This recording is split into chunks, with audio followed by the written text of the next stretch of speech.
आजकल हर इंसान चेहरे पर मुस्कुराहट रखता है, लेकिन अक्सर उसके दिल में ऐसा दर्द होता है जो वो किसी को बता नहीं सकता। कुछ लोग खामोश इसलिए नहीं होते कि उनके पास कहने को कुछ नहीं होता, बल्कि इसलिए खामोश होते हैं क्योंकि उन्हें डर होता है कि कोई समझने वाला नहीं मिलेगा। इंसान सबके सामने मजबूत बनने की कोशिश करता है और रात को अकेले में अपने ही ख्यालों से टूट जाता है। आजकल लोग पूछते तो हैं कि तुम ठीक हो,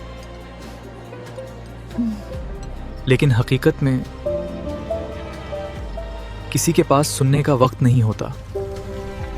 कुछ दर्द ऐसे होते हैं जो इंसान को अंदर ही अंदर ख़त्म करते रहते हैं, और लोग उसे सिर्फ खामोश समझते रहते हैं।